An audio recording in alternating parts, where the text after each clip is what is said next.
Hi everybody, we are starting off with me today again. yeah, it's been a theme. This is a Taylor every time. There's two patients in this compilation and this is quite a tricky one.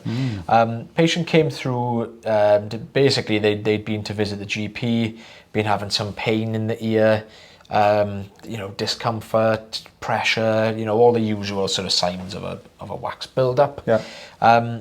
But the patient was prescribed a spray for the ear, which has, I think it might have been atomized, which generally tends to just dry everything up. Just hardens it rock solid, doesn't it? Absolutely rock solid. You can see I'm just flicking off the surface here. And I thought, oh, okay, right. But you can see the oil that has already kind of gone in has worked really well for us, to be fair. So we've managed to roll it out from underneath. Yeah. Patient already at this point, even though it's still in there, the patient, as soon as I got that detached and started rolling forward, I can actually hear again. Yeah. So yeah, we've Rosen and Surt has done a good job here. We haven't seen many. I didn't think that was going to go. I think it was quite lucky. It was if that had been a longer plug, I think you would have been. Yeah, that would have been really difficult, wouldn't it? That ring of thick dead skin around the edges as well. It's almost like a rosebud, Yeah. I think there has been some cotton buds that have been in use as well. But look how clean that looks behind. I was quite surprised how clear that was. Yeah. This is the same patient now, but yeah, this is the side that we've got more, I say more of an issue. It doesn't look like there's quite as much in this one, but I think this is more of the infection that's been sort of dried up. So you generally tend to get this when there's a lot of discharge. I think, if I can remember, I think the patient actually did say they were getting a lot of, basically a lot of discharge coming from the ears, a lot of fluid coming out of there. Like it was weeping. They mentioned there was a smell to it as well, and straight away, if there's a smell to it, the chances are it's quite likely to be a form of infection. I mean, not all of the time. I guess it depends on what type of drops you're using, but if it's an infection, you'll know, because it lingers in your nose for hours after you. It kind of catches you, doesn't it? It's a funny old smell. That's rock solid, Taylor. It's absolutely solid. Same as the other side, but just. I don't think I'm going to be as lucky on this one because it's not one big plug. Yeah, it's a shame that doesn't all come away as... Yeah, I'm trying the same thing here, and I'm being really cautious, obviously, about the ear canal. That's what I'm trying to look for. I'm just trying to get that slight detachment. I think I do put a little bit of oil in to try and get underneath to slide it out a bit better. Yeah. I think. God, you can see it's still just anchoring in place. Now the ideal now would be forceps and out it'll come. Yeah, I put a bit of oil in here now just to get underneath. Oh, there they are. There's the forceps. See, read my mind. There you are. See, I knew Taylor Green. It's just whether we can get a good enough grip now. For me, it's what happens to that deeper section that's over the drum. Did that come away there or?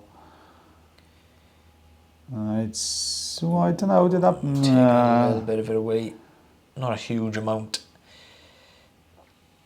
Oh, you don't want to be left with that. No. Wow. I don't know, mine, Taylor, it's peeling. I was quite surprised myself, to be fair. I thought, I didn't think that was going to peel. Yeah, it's coming away slightly. That's the eardrum now. You can just see in that little patch that we've cleared up there.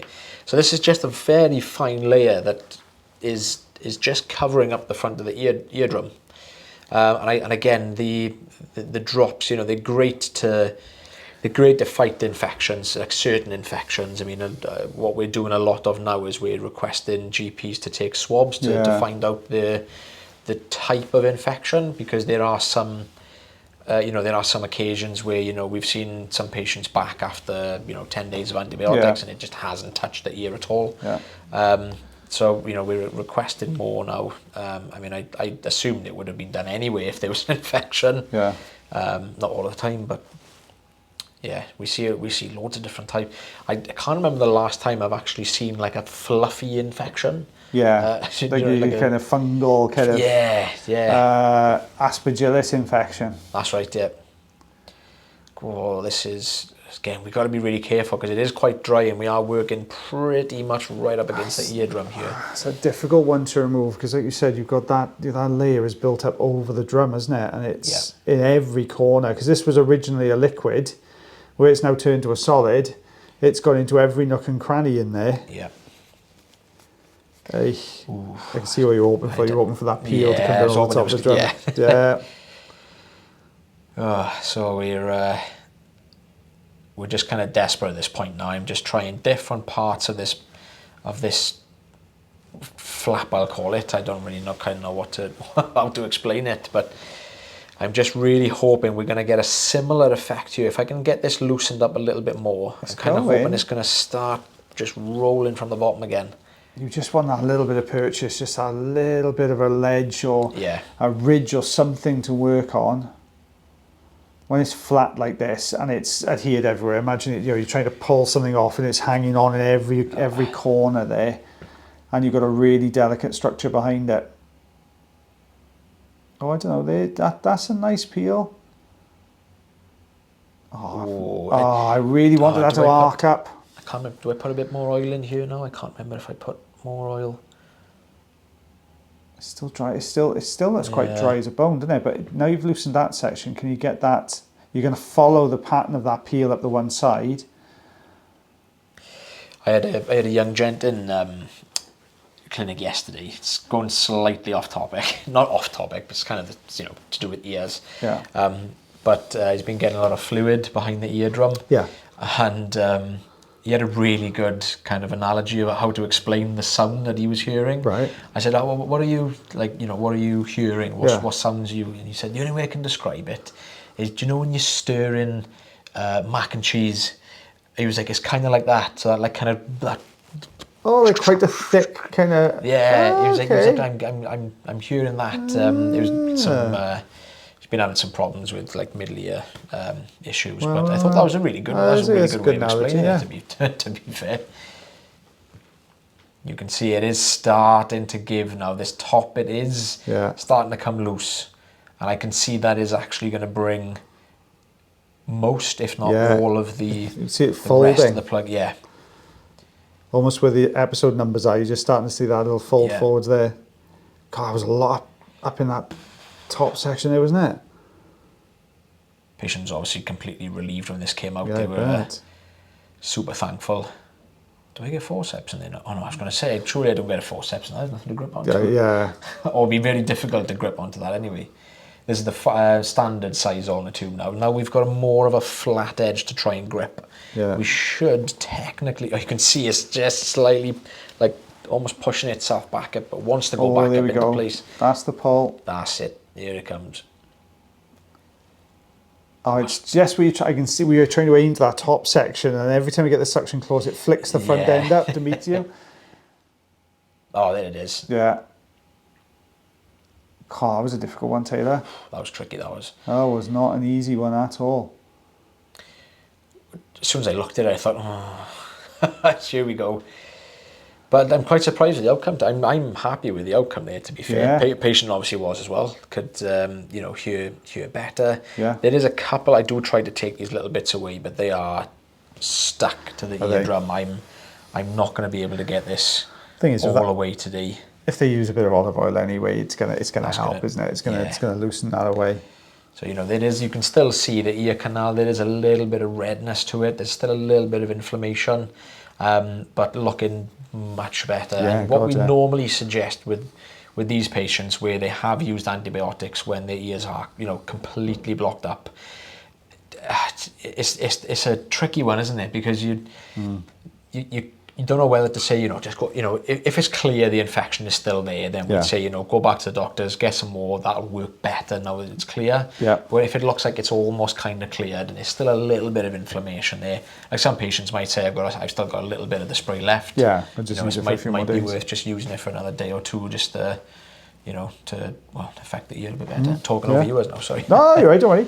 So this patient, lovely lady, was actually referred to us by our local NHS Audiology department. They basically said that she said her hearing had been reduced. She needed another hearing test because she wears hearing aids, and they looked in there, says a lot of wax, and signpost our way. But yeah, it looks really red and irritated in here. Now the wax is gone, there's a lot of irritation in there. So what I have said to this patient is, like, I really think, you know, you need to get yourself in front of the GP. And what everyone is saying to us at the moment, it's really difficult to get a GP appointment, or it's a long wait to get a GP appointment, just because the services are so stretched. So what I did say is, if you use just a little bit of ear calm for the next couple of days, just because if there is anything rumbling in there, at least by using the ear calm, you're going to keep that at bay. And then we've got this. Looking at the difference in the colour of the ear canal from the left to the right. This is, massively different. Just completely different. So we're just going to go in with fine end here. And I can see we've got this layer, classic cotton bud use, this layer that's gone down over the front of the eardrum there. You can see I'm looking down, I'm just coming back. I was actually explaining this because Katie, our new student, was watching over my shoulder. So I was just explaining what was going on in there to Katie. Oh, that's all moving already. Yeah, nice. I really thought, oh, this is going to take a little while. But luckily, it all practically came away as one piece. Oh, nice. Just waiting for this to... You can see it's... Come on, out you come. It didn't want to go. This long strip of skin attached to the back end, but looking a lot better on that side. So yeah, with that advice to that patient, definitely get some ear calm in the one side then, and you know, a bit of olive oil in the other on a regular basis. Bang on 1 inch. 2.5 centimeters. 2.5 centimeters. 2.5 centimeters. Well, guys, if you like that video, you can check out another one that's put up there. Thank you very much for watching that video again. If you do enjoy it, you make sure you smash that like button for us. And if you really enjoy it, you can always consider subscribing. If you really, really enjoy it, you can also consider becoming members of the channel, and that way then you get to see even more videos every single week. But until the next video, guys, take care of yourselves. Take care of your ears. And take care of one another, and myself and the lovely Mr. Taylor Green. We'll see you again soon. Bye, everybody. Bye-bye.